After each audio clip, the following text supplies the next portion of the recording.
Bonjour les critiques. Aujourd'hui, je vais vous parler d'un énorme coup de cœur, sans doute pour nous l'un des albums de l'année. Je vais vous parler de Carbone et Silicium de Mathieu Bablet aux éditions Ankama. Alors Mathieu Bablet a été consacré avec la bande dessinée Shangri-La, sortie de mémoire comme ça il y a 4 ans à peu près. Donc il aura mis 4 ans à faire Carbone et Silicium. Et ben ça valait le coup, c'est juste incroyable.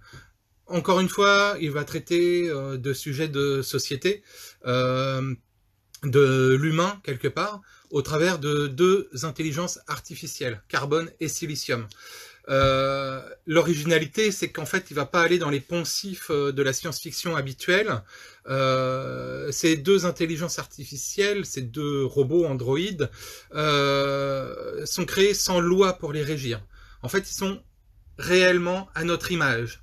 On part du principe que c'est leur éducation qui va leur donner des limites. Alors, ça peut faire peur, on est d'accord, quand on voit l'humain, ce qu'il fait.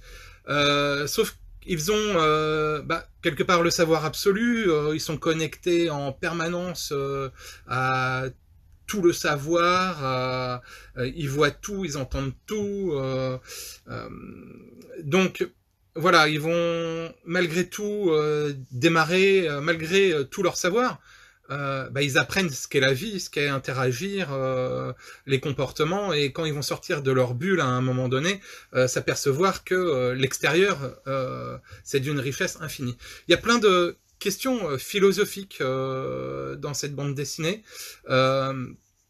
qui pose question sur effectivement l'humain, sa temporalité, vieillir, essayer de survivre coûte que coûte, mais en même temps, au travers d'un message de désespoir, il y a un message d'espoir également.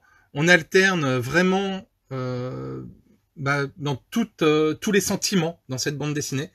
Donc nous, on a été, on peut le dire, bouleversé, scotché, interrogé. Et une chose est sûre, c'est qu'une fois que vous aurez lu Carbone et Silicium de Mathieu Bablet aux éditions Ankama, c'est une histoire qui vous restera longtemps en tête.